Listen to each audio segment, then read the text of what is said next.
Hello and welcome to Devil's Advocate. Is Congress General Secretary Digvijay Singh indiscreet and recklessly outspoken, or is he a much misunderstood man? That's the key issue I shall explore today with Digvijay Singh himself. Mr. Digvijay Singh, let's start with your comments after the recent bomb blasts in Bombay. You said one can't rule out the hand of Hindu outfits. What prompted you to say that? No, I never said Hindu outfit. I just repeated the words what Honorable Home Minister had said in a press conference, that we cannot rule out any possibility. But hang on a moment, the Indian Express and several other papers on the 60s quoted you to say you can't rule out the hand of Hindu outfits. Are you saying these papers are wrong? Absolutely wrong. Show me the bite. There is a bite. I'd given it to Aaj, and show me on that bite where I have mentioned this. So why then did you not create an effort to correct this false impression? After all, practically every paper has quoted you as saying this, yet you haven't done anything about it. This is what is happening. I'm being misquoted, out of context, and being targeted, unfortunately. So this is an example of misquoting and targeting? Absolutely, yes. But why did you not correct it? I have said so in my interviews. If you see the Times Now interview, I have corrected myself. And in other places also, wherever I have asked this question, I have said, I have never said what is being attributed to me. And I sometimes feel why BJP has reacted so violently. Oh, because they object to what you're saying. Let me come to a second example that will help answer your question. You also have accused the RSS of being a bomb-making factory. On what basis did you make that sweeping statement? I have been saying this since 2002, when some Vishwa Hindu Parishad people were arrested in a case of bomb being thrown at a temple in Mau, cantonment area in Madhya Pradesh. And the Madhya Pradesh police investigated and arrested 4 people out of 6. And they themselves have accepted the fact that we were making bombs at a certain place, and the material was recovered. So your evidence for saying that the RSS is a bomb-making factory is that some members of the VHP have been arrested. Not only that, in Nanded, in 2006, at a house of RSS leader, 2 RSS workers died while making bomb. All right. Then again, in 2009, in Kanpur, 2 RSS people died making bombs. So in other words, there are 3 or 4 instances where RSS people have been involved in making bombs. If that leads you to the conclusion that just because RSS members in a handful of cases are involved in making bombs, therefore the RSS as a whole is a bomb-making factory. No, let me finish. Then by the same token and logic, the fact that Congress supporters, Congress members and even Congress MPs were involved in the 1984 Sikh killings leads to the conclusion that Congress is a Sikh killing party. One logic applies to the other. No, I think you got it all wrong. You see, I have said this on evidence. I have said that Sangh has been involved in training people to how to manufacture bombs. I never said bomb-making factory. RSS is a bomb-making factory. No, the exact words in the papers were bomb-making factory. This is what I'm saying. Please show me a bite where I've said this. But it doesn't matter whether you said bomb-making factory or involved in training people to make bombs. I stand by that. But the point I stand by that, and not only that, but I've been accused of this, and defamation suits have been filed against me by the RSS. And when I put forward the evidence, they withdrew the case. Just a moment.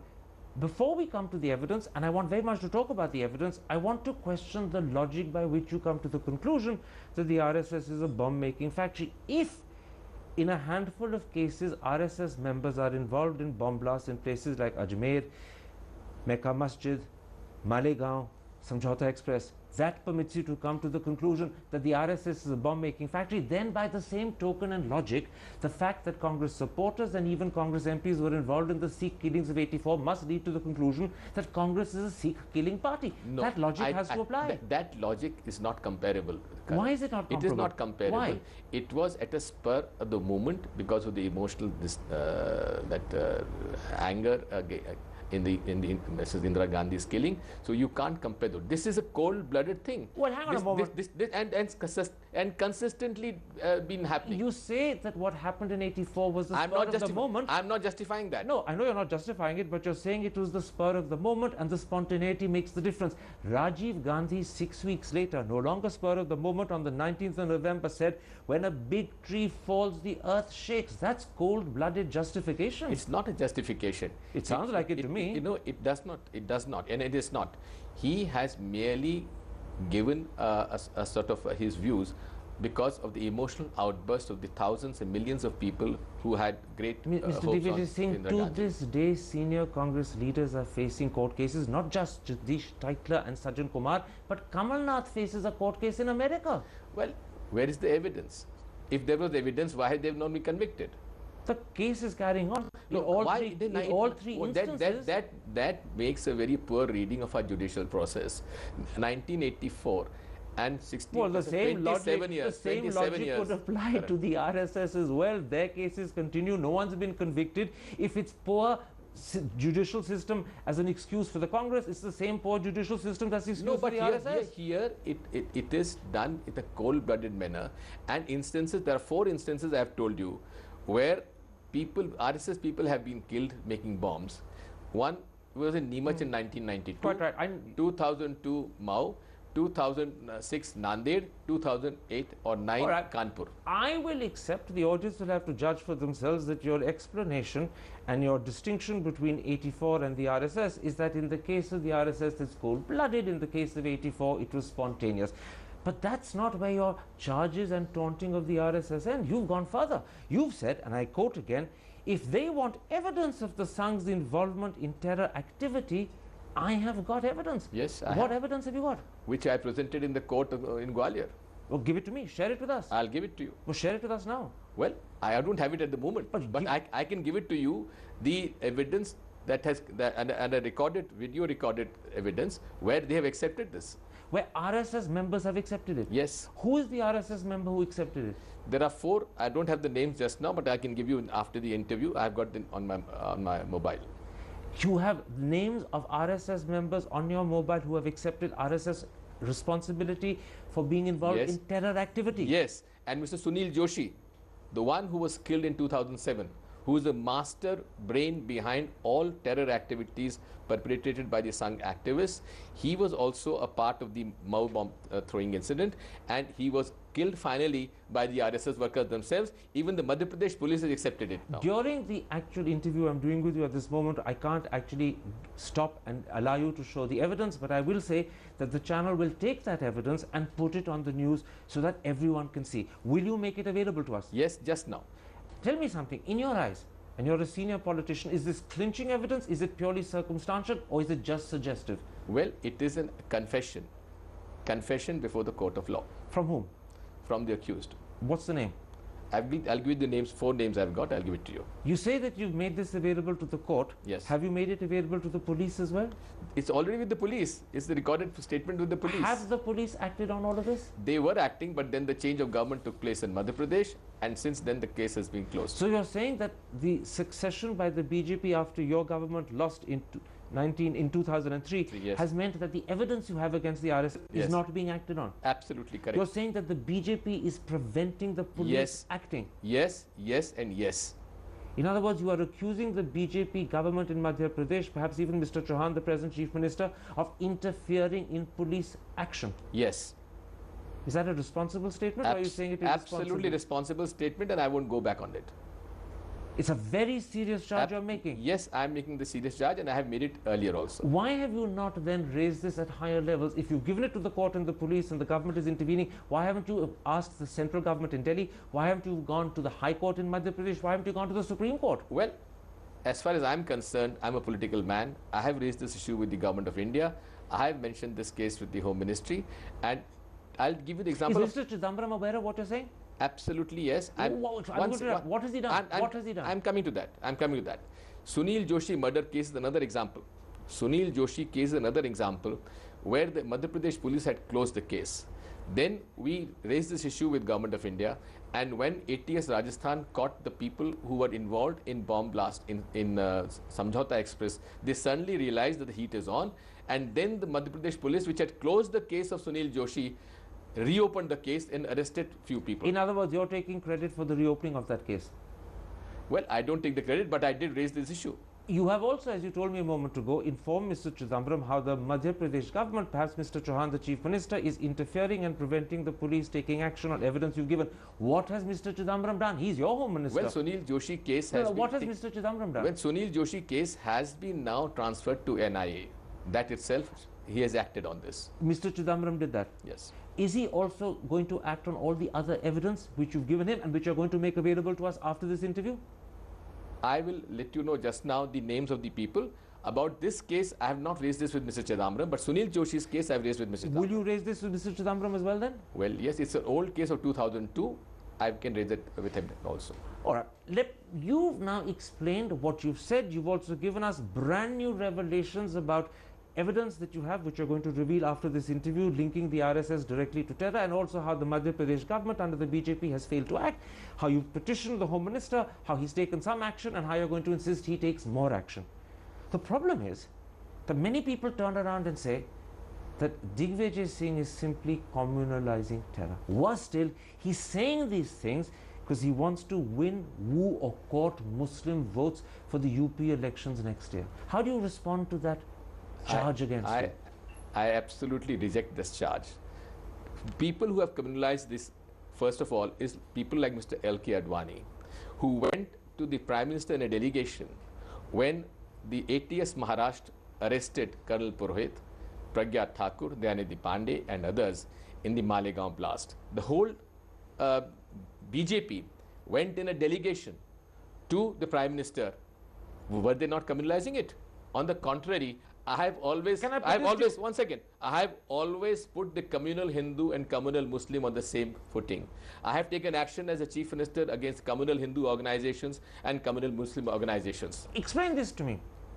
If what you say is correct about yourself, then how come when you made your recent statements about the Mumbai blast, the Congress spokesman Manish Tiwari clearly and distinctly distanced the party from you? He actually said, and these were his words, it would be better if you put this question to him. He didn't want to answer. He's absolutely right.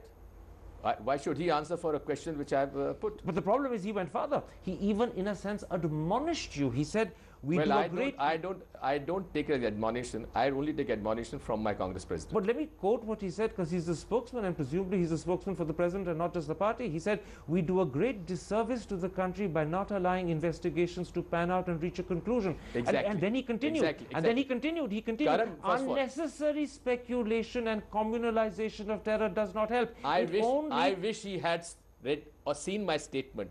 I had said, let us not interfere in the investigation by the Maharashtra police and the NIA, and we cannot rule out any possibility. Where have I communalized this? Where am I one second. Where am I interfering in this? In other words, Manish Tiwari spoke without knowing fully what you said. He shut his mouth off without knowing what your full position was. I wish he had at least seen what I had said.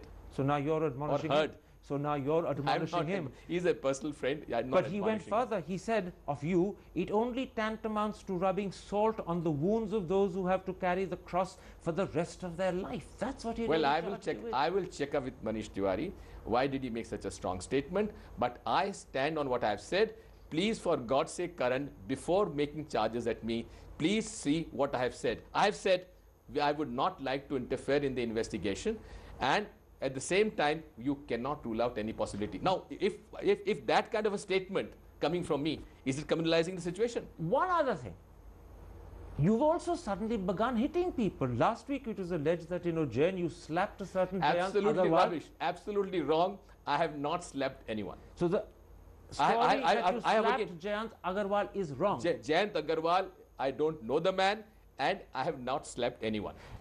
In June, it said... and I have contradicted that also. In June, it said that you kicked the man who tried to throw a shoe at Janardhan. Well, I did not. That's also false. Absolutely false. So these are all examples of the press spreading false stories. Absolutely false stories against me with a bias.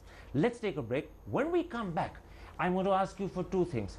The evidence that you have linking the RSS directly to terror, and then I'm going to ask you to respond to the popular impression that's been created, rightly or wrongly, by the press about you. All of that in a moment's time. See you after the break.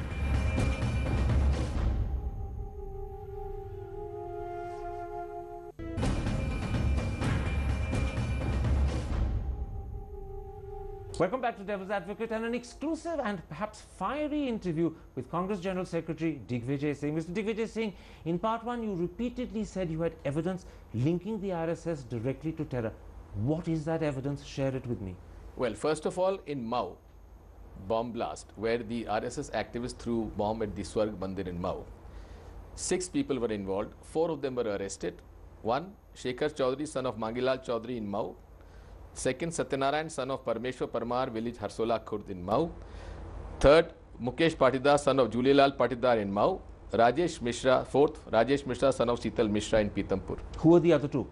The other 2 are one, Ramji Kalangsara, who is still absconding, who is involved in all the bomb activities of the 6 which have been now highlighted. And the 6th person was Sunil Joshi, who was a master brain about all the blasts, who was now murdered by the RSS activists. Even the Madhya Pradesh police accepted it. Now, you also said in part one that you have certain confessions. Where are those confessions? Well, those confessions are on videotape, on a disc, which is with me in the office. I can give it to you. And you will give that to me? I'll give it to you. And the channel will have your permission to play it if it deems it fit to play? It's your pleasure. This, therefore, is the totality of the evidence you have. Not only that, there are a number of others also. In Nanded, 2006, at an RSS activist house, a bomb went off when they were making bombs. In Kanpur in 2008, 2 RSS activists were killed while making bomb. So all of this is evidence that you have? Yes. You actually have it? You see, Nanded, it's an evidence by itself. No, but you have the details, you have the evidence. Yes. And you will make it available? Absolutely. All right. I can't pursue that any further because till you make the evidence available, I can't question you about how good it is, how weak it is, how clinching or convincing. But I want to ask you a simple question. You've been a chief minister, you're general secretary of the Congress party. You may well end up one day even as a cabinet minister in Delhi, who knows, even senior. You clearly have a mind that can judge the quality of evidence. Is this clinching evidence? I've asked it earlier, I'm asking it again. Is it clinching? Yes, it is clinching. And it can secure a conviction in a court of law? Yes. You're sure of that? Absolutely. And I've never gone back on what I've said. All right. Let's leave that there. I want to now put to you the way the public today perceives you. People say that each time Digvijay opens his mouth, he puts both feet straight into it. I don't want to be offensive, but people even say Digvijay Singh's got verbal diarrhea. He talks first, he thinks later, and he then ends up having to either regret what he said or explain it. I have never regretted of what I've said. Well, you expressed regrets when you criticized the Home Minister. Well, you called him arrogant, you called him rigid, and you actually expressed regret. No, that was on a personal basis. But on facts, I have not regretted any of my statement. I've stood by every statement I made, and every statement I've made is out of considered view. You know, even when recently you referred perhaps sarcastically to Osama bin Laden as Osama Ji, you had to explain what you meant. Naturally, you were misunderstood. No, if Karan, if you miss out my first statement is I congratulate United States of America for eliminating a dreaded terrorist. Why this was not played by the media? I'm charging the media for not playing the whole statement. You've charged the media several times for distorting what you're saying, for misreporting, because they have a certain people in the media have got a bias against me, and it's reflected in all those statements where they are misconstrued and mislead. You say targeted. Some sections of the media have a bias against you. Yes. The Hindustan Times, in a leader on the 19th, referred to you as a loose cannon. They called you a secular Praveen Togadia. Is that an element of bias? Well, how can a secular person be Praveen Togadia? What about being a loose cannon? But who wrote that article? Well, it was the leader of the paper. I presume it went in the name of the editor. I would question the secular credentials of the writer. You would question the secular credentials of the writer. The writer is probably, it has to be at least technically, the editor of the Hindustan Times. Well, I will find out. My problem is, Karan, I don't read newspapers. Let me put it like this. Let me very quickly bring to your attention the 3 consequences of what people consider Digvijay Singh loose speak. First of all, many in your party are wary of you. Some are critical of you, others privately say that you're creating problems for the party. Does that worry you? Well, not at all. Not at all. Not at all. You don't care what your party says and thinks? No, party hasn't called me anything like that, and they have not questioned my They're statement. speaking behind your back. Well, they have a right to do so. They have a right to do so. Yes. All right. A second problem. People see you as an advisor to Rahul Gandhi. Some even say you're a mentor. They say that when Digvijay speaks, Rahul supports what he says. Absolutely He's wrong. in fact reflecting. Karan, absolutely wrong. No, but let me finish. I am neither an advisor nor a mentor. But let me finish to the question. Rahul Gandhi. Because you're perceived as a mentor or advisor. The perception is wrong. But let me finish the question. The perception may be wrong, but it's still a fact. Because you're perceived as his advisor, when you speak, people think you're speaking on his behalf. When you get into controversy, it gives Rahul a bad name. I think, again, I fail to understand, Karan. First of all, you make a wrong assumption. Then you have a wrong perception. And then you blame it for me. When did I say I'm an advisor to Rahul Gandhi ji? Who has said I'm a mentor to Rahul Gandhi ji? So you're not giving Rahul a bad name by association? If no one has asked me this, no one has in my party has ever said this to me. All right, finally, the government on critical issues needs BJP's support to get legislation passed. I'm talking not just about the Women's Reservation Bill and GST, I'm talking also about small things like the insurance bill or big issues like the Lokpal. Each time you taunt and target the BJP, that support from the BJP becomes more unlikely. Are you doing a disservice to your own government's ability to deliver legislation? Well, I will only say this. The Congress party can never compromise with BJP ideology. Even if this is at the cost of government legislation being passed by Parliament? What is more important is ideology and ideological content in politics. Ideology before government delivery? Absolutely, yes. My last After question. all, what is government? My last what is the question. manifesto? What is politics? It is based on ideological content of each political party. All right, so you're going to let the government say to the country, I'm sorry we couldn't deliver any of the promises we made. Ideology came first. Absolutely. It has to come first in politics. And the people of India will accept that? This is for the people to accept or reject. My last question, because we're right out of time. Have you ever been told by Sonia Gandhi, please don't talk so much? Have you ever been gagged, as the press say? Well, the only time she told me was when I wrote a piece on Chidambaram, that paragraph. She ticked you off? Yes, she did. She ticked you off? She did tell me. She did tick me off, and I went and apologized to Chidambaram. I've gone public on that. Is nothing new. Other than that occasion, and actually you have revealed it for the first time now, but other than that occasion... No, I've said it earlier also. Sonia Gandhi has never ticked you off? No. She's never told you to speak less? No. She's never objected to anything you've said? No. Digvijay Singh, a pleasure talking to you. My pleasure.